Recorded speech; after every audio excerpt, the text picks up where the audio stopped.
Hey, this is Caleb with Wolff Industries. We have looked at how to sharpen, how to test if your scissors are sharp, and what to do when your scissors need a little extra care. Today we're going to take a quick look at some of those random scissors that are a little different and a little tricky to sharpen.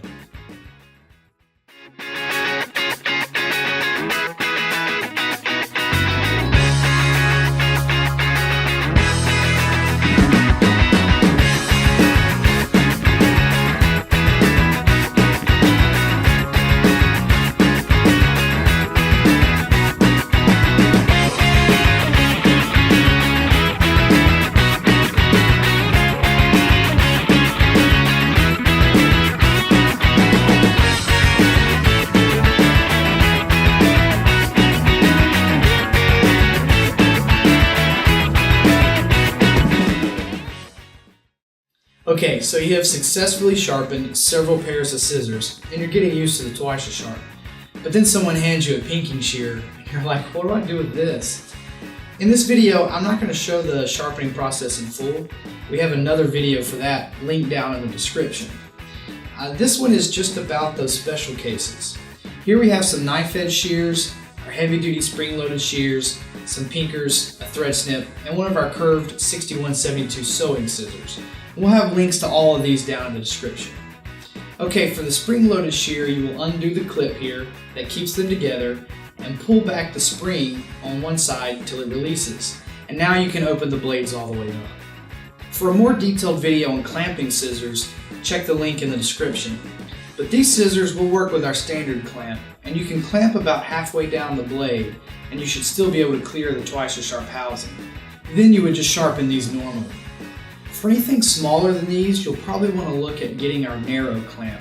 It will just make things much easier, and I'll link to that down in the description as well. Curved shears look more intimidating than they really are. You will clamp these scissors normally, following the steps in that other video. The part to remember is that after the scissors are clamped, if the blade is curved up, you will follow the arc or curve of the blade like this. If the blade is curved down, you can follow more of a straight line. If you're uncomfortable, place the blade against the wheel and practice following the curvature of the edge before you start grinding. And the rest of the sharpening process is done normally, including the deburr process. Alright, next up we have the pinking shears. Pinkers are tough to sharpen, and a lot of times they have a hard time cutting even brand new.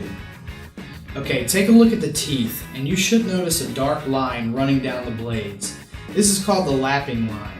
If the pinkers have been sharpened before and the lapping line is not visible, then these pinkers can't be sharpened and they just need to be replaced. Also, if it looks like someone attempted to sharpen in between the teeth with a file or something, or there are obvious nicks in the edge from hitting pins, then there's a good chance that these pinkers will never work properly again and they should just be replaced. You are basically going to follow the normal sharpening method, but you will set your clamp between 0 and 5 degrees. And be sure that the teeth are facing up when clamped. Oh, and you can set the edge of the clamp against the back of the teeth for a secure hold. If there's no obvious damage and the lapping line is visible, then we can sharpen these. You won't be able to feel a burr on pinking shears, so just sharpen until you see a clean, new grind from bottom to top of every tooth. They should be sharp when you've got that new grind across the whole V-groove and the tips come to a sharp point. Now proceed with the other blade and follow the standard deburr process detailed in our sharpening video. On pinkers we don't need to hone, so go ahead and test these on one layer of cotton knit. If they cut, then you're good to go. If not, repeat the sharpening process. Some pinking shears just aren't going to work well, so you'll have to determine how much time you're willing to spend trying to fix them.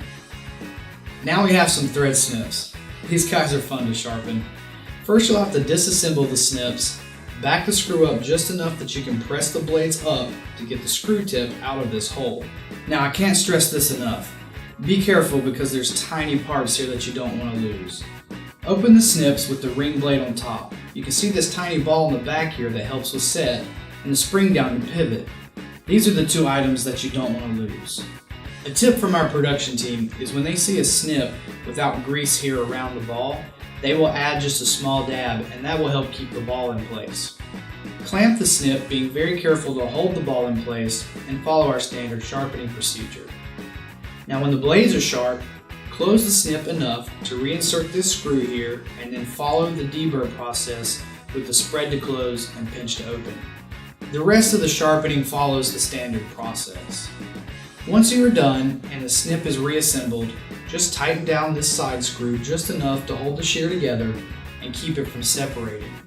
You can test the snip on 2 layers of cotton knit. Lastly, you will run across knife edge shears.